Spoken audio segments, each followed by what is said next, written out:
Hello, witches and wizards, and welcome one more time to Medicinae Siderum.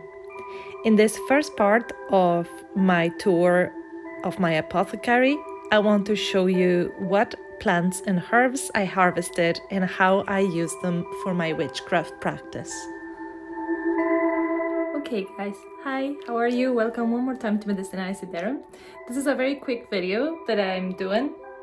It's late in the night, so I'm not wearing any makeup. I'm not done for a video, but I thought this was an interesting activity that I've been postponing for a while since I redid my witchy corner that you see behind me here, and I set up this apothecary shelf.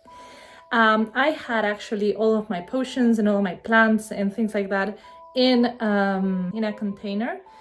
And I wasn't really using them, and I needed to review them and to see what of that I could still use and what was expired or whatever. So I didn't have the time to set it all up like I would like.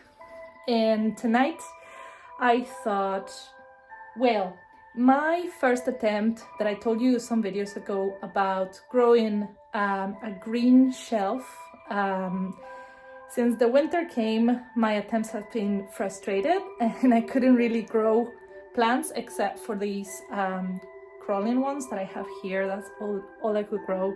But the rosemary I had and the mint just rot and died, which is something to learn from, obviously.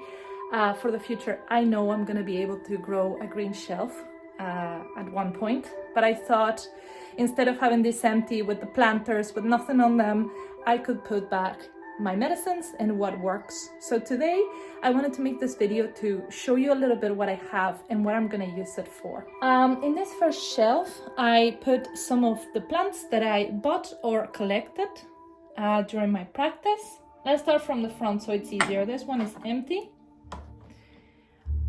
In here we have some dandelion, dried dandelion. You can see the puffy flower in there that I collected from my territory. Dandelion is a great plant to actually have as a tea, as an infusion, or maybe even do a mother tincture. I have it like this. I'm gonna learn more about it to see if I can do other uses for this plant, since I don't remember where this was harvested, and this is why it's important for you to label your harvests and your foragings with the date you got them and where you got them from, so that you know. So I don't know if this is safe to consume, so I'm gonna be using maybe it for other purposes, maybe burning, maybe making some sage. I need to learn more of the non-medicinal properties but the magical properties of dandelion, because so far I know it for internal use. I know it's a great hepatic, so it's a liver detox plant.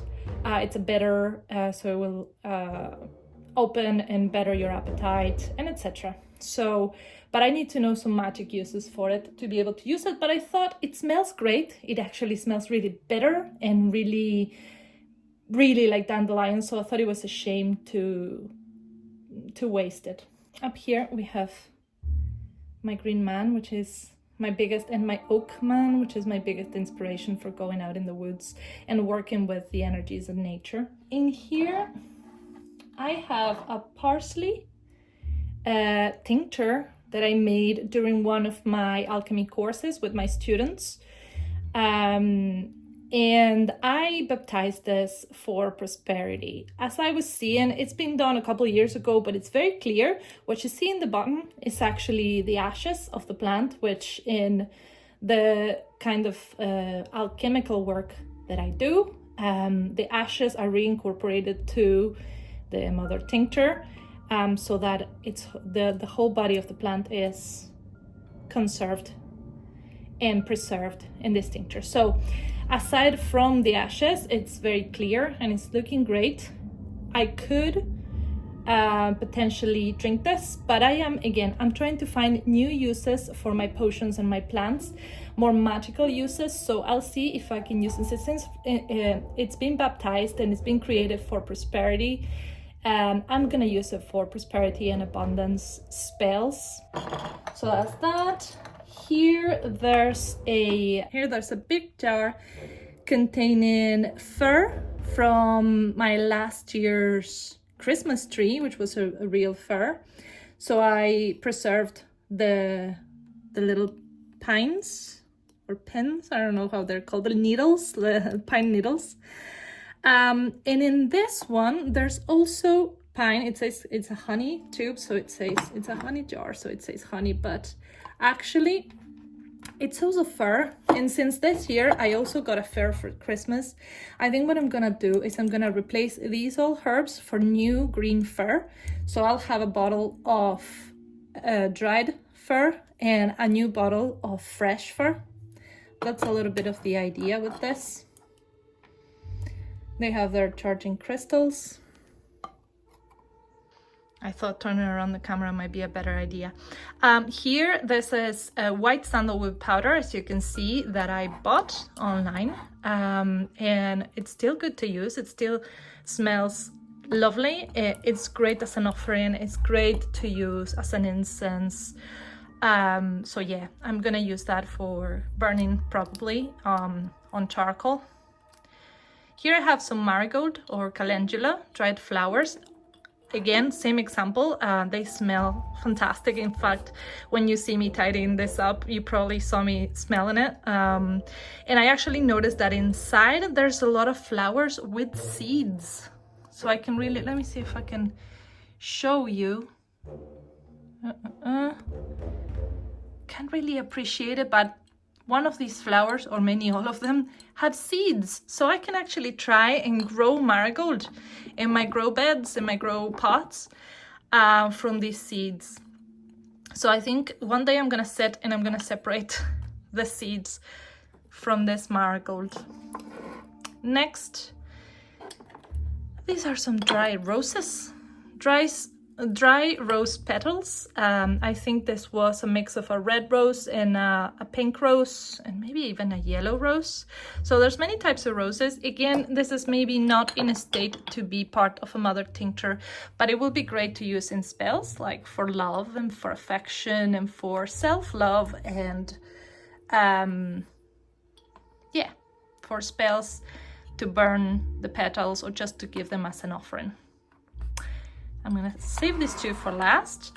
This, I haven't labeled it. As you see, I'm very bad at labeling things. I barely labeled this because they came in their own packages and I preserved the tag, but I'm terrible at labeling things. So for the smell and the look of it and what I remember, I think this is a wee bit of St. John's wort that I collected. I collected it at St. John's Day, I think, or around the summer solstice, somewhere in the summer, which is where you're supposed to collect this plant. It smells very particular and peculiar, and even if it looks dry like this, it smells really well. So I thought St. John's wort is a great herb for, again, luck, prosperity, protection, mostly to be used in the summer solstice. So I'm gonna keep this also for spell work. And these two are very particular. As you can see, this is the name of my channel, my website, Medicinized Derm, because these were created by me. This is a mix of bath salts for cleansing after doing rituals or invoking some energies. And sometimes I use these salts, which have protective herbs and cleansing herbs, as well as salts and essential oils. Oh my god, they smell so good. And I use these also for spells, just to sort of make a bed for the candle. when I do a spell, I put a bed of cleansing salt, and then I put the candle for the ritual on top of it. So I'm gonna be using that for that. And this one is a mix of clay. This brown one here is a mix of different types of clays with which you can make a face mask, a clay face mask, like a face mod if you want, or also works as an incense because it has sandalwood. It's really nice smelling. It has gasol clay, trifala, and sandalwood. I should talk a lot about these ingredients, but I won't in this video. So we'll see, maybe for some sort of modding rituals to mod my face, my hands, depending on what the ritual requires. And this is all for today, friends. In my next video, I'm gonna show you my potions, plant medicines, and plant tinctures. See you next time.